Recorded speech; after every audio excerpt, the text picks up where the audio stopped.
this, you would think this gets easier, but every time I try to make an opening, an intro, it's hard. But hello guys, and welcome back. Today's video, I don't know how long it's going to be. I really don't know, because it just depends on how it comes off in a sense, because like, I don't really want to be like, I don't want to drag on. But anyway, it is Sickle Cell Awareness Month, and yeah, man's here for awareness.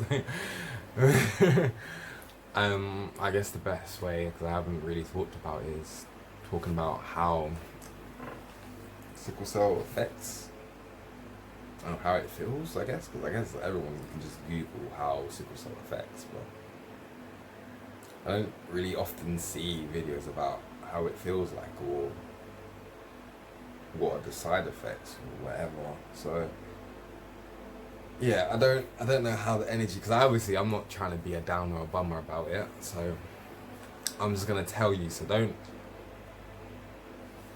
I don't want you to feel sad for me, but I want you to take on board that there's many people who suffer from this, and not many people handle it the way I do. And if you do have friends or family who have it, they may not be as chipper or as sadistic or masochistic. I can't even talk. Masochistic. Because I do ultimately laugh at my own pain.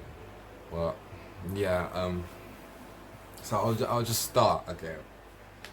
Basically, we all kind of know sickle cell is a blood disease. It's inherited by either your parents having sickle cell trait, or they both having sickle cell disease. Therefore, it's passed on. It's inherited. I cannot give it to you. You can't catch it from me unless you were born with it. The only way I can give it to someone else is my children, if I'm basically not really taking precautions and almost vetting the people I can potentially care and love. It's ultimately something I will always have to do. Anyone with sickle cell would.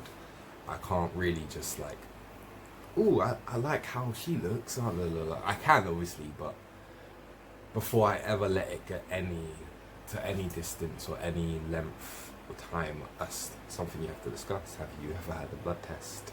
Do you know, is there people in your family who have sickle cell trait, etc., etc.? These questions you have to ask in a sense, because you don't want to create the same, I guess, the same demon you had to live with. Like, you don't want to replicate it, or in fact to make it worse, because it most likely would be worse if you have, like for example, I have an SS variant of sickle cell. There's many other variants, and I know there's SC and I think there's CC, but I know for certain I'm SS, and SS is the worst variant of it, and it basically means it's like it's just the most active. Like, imagine the different so the SC, the CC, and all of that stuff are different. Like, let's just say the different government organizations. Yeah, they all do different things, but they all kind of work within the blood, in it. So, but they're all doing different things. They will all impact the country they are, or the vessels they govern under, in different ways. Like, one might trigger more anemic, like make you more anemic, for example, like SS, because it's more destructive, meaning your blood cells are breaking down. And I feel like it's so hard to talk about this, but basically you get the anemia from your hemoglobin and your red blood cells being destroyed, and therefore you feel tired and like you're just spaced out and stuff.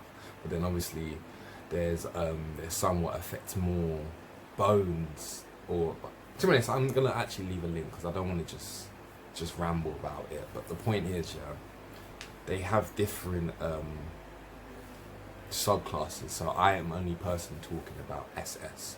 If you want to actually know about any other sickle cell variant, it's probably best you talk to someone who suffers from that, because although our experiences will be the same, there will be differences in it, what will lead this conversation on a totally different road. But okay, so as I was talking about, I've found a new partner, and she's beautiful, whatever, everything, like everything's nice and gleaming.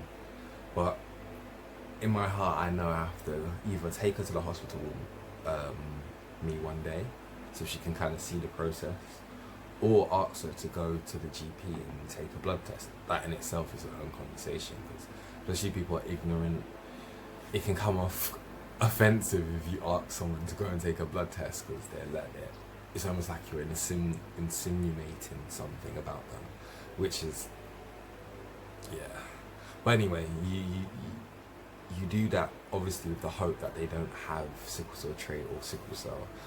You'll probably know if they had sickle cell, to be honest, but sickle cell trait is a funny thing, because most times people don't even know they have the trait until like many years later. They might have like a kid and they're like, oh, you have the sickle cell trait, by the way, because black people often are not, if they're relatively healthy and they don't have any like underlying medical conditions, the medical system kind of skips past them. They're not really important, and that's just how it is. So a lot of our underlying illnesses go recorded and reported. So as I was saying, I find this girl and we go and go to the doctors, and now I found out that she does have sickle cell trait, for example. I now have a decision: do I continue this relationship and then just ultimately like swear off kids, which is something you could do, and then ultimately you can still maintain your relationship without them risking your children having a worse fate than you two, or more like the person who has sickle cell has, because the person who has sickle cell trait doesn't really, there are symptoms once again, but it's not as severe, and you would have to talk to someone with trait to actually fully grasp the difference.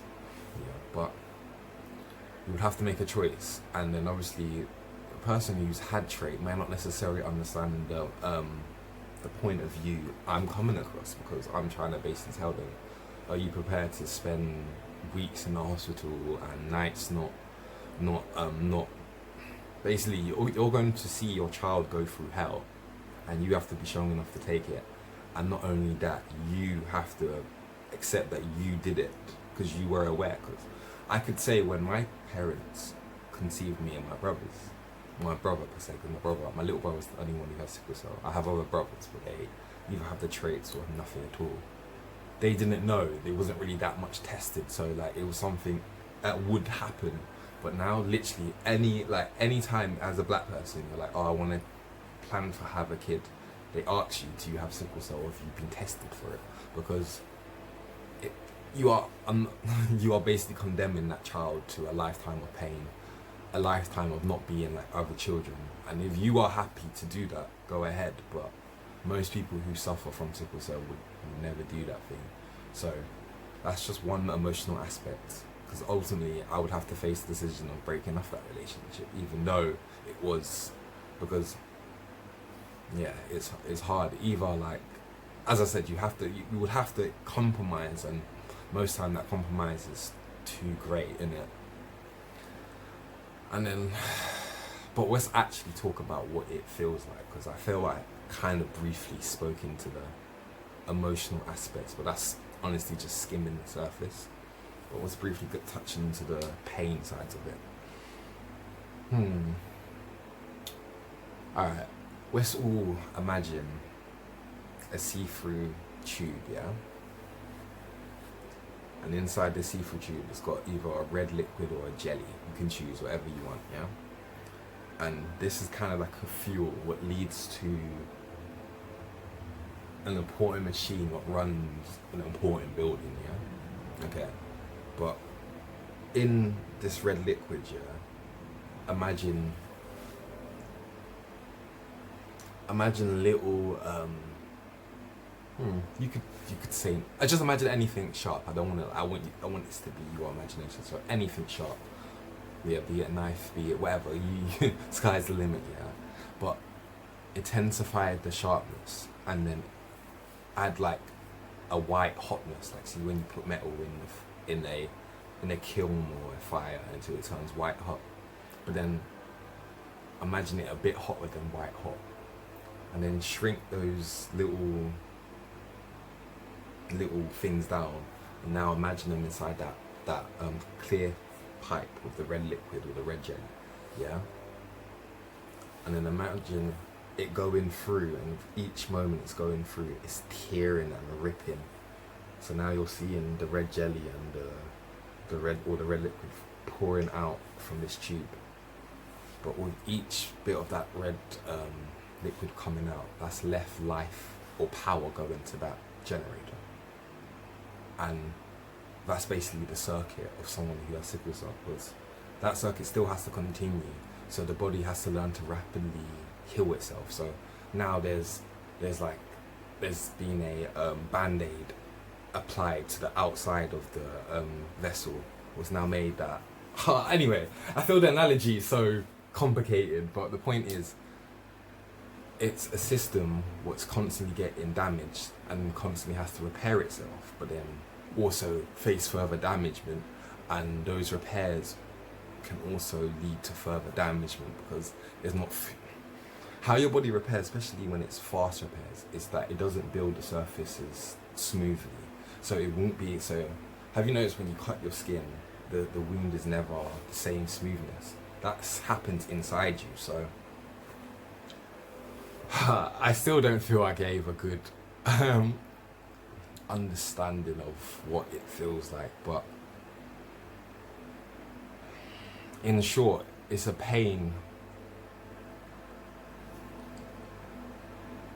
You know, man, because if you have no perception on it, it's so hard to explain it to you. But imagine a pain so painful, but imagine a pain so intense that your soul feels like it's hurting, like it's past your flesh, it's past your bones, that your very being is hurting.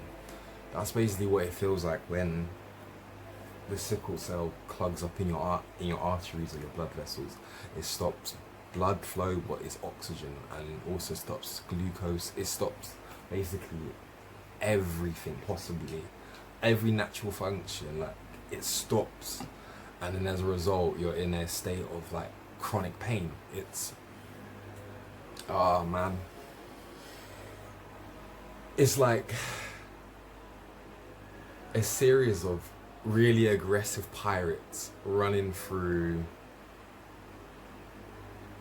a little forest. Was very delicate and very sensitive, but they are burning and hacking and slashing each time they go down into this forest, to the point this forest is less desecrated.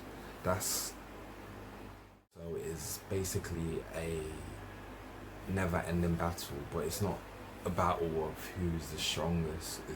It's a battle of endurance, because with each day your body is getting broken down in ways you don't even understand. You find out new places in your body that hurt, like even to the point you'll be creaming, for example. Average things, you're creaming, yeah, then you come across a part of your body and you're like, wow, how does this hurt so much? But I'm not aware of it. Your body goes so far into pain, it learns to like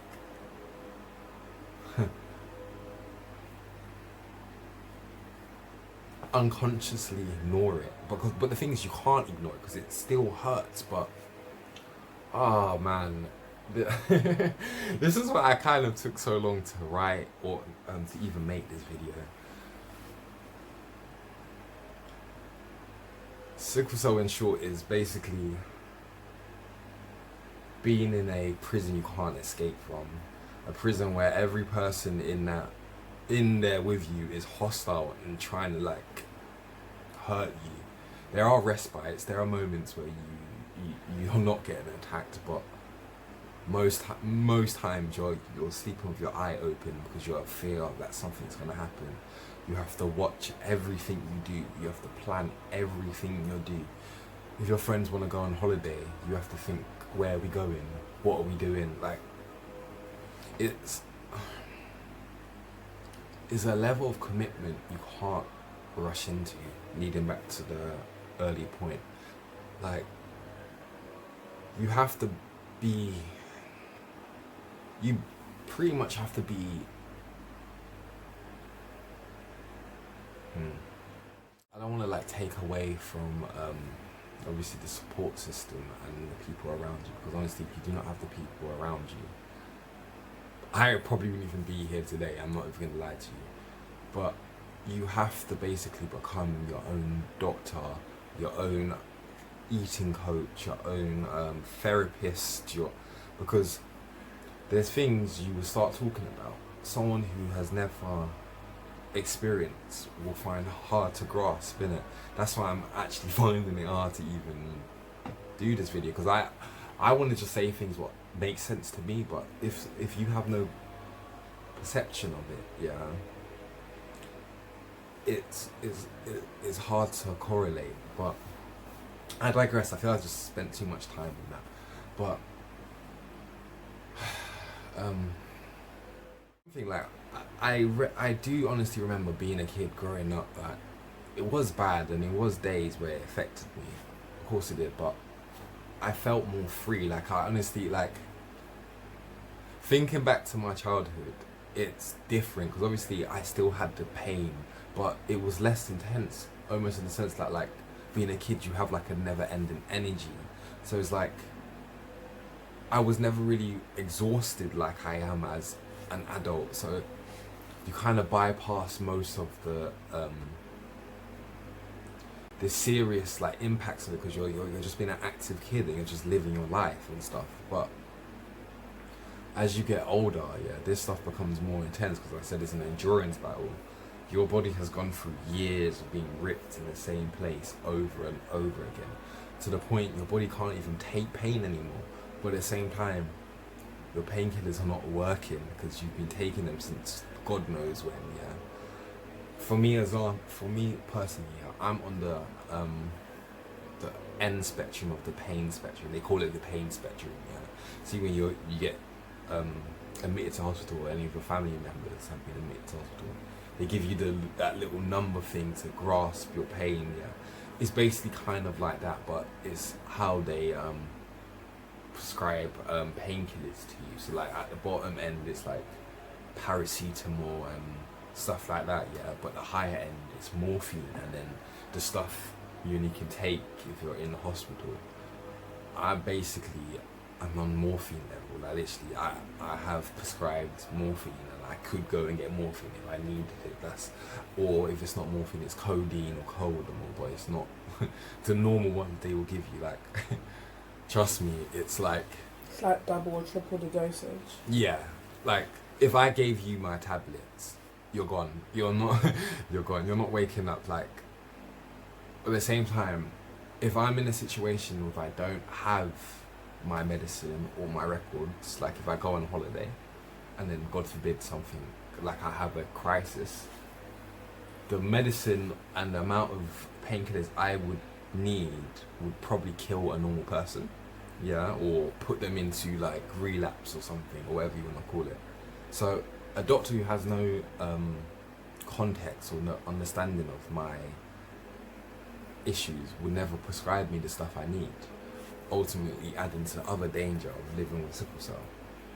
You are literally confined to where there's good medicine and good awareness of your disease or illness, whatever you want to call it, but there's not really awareness on it.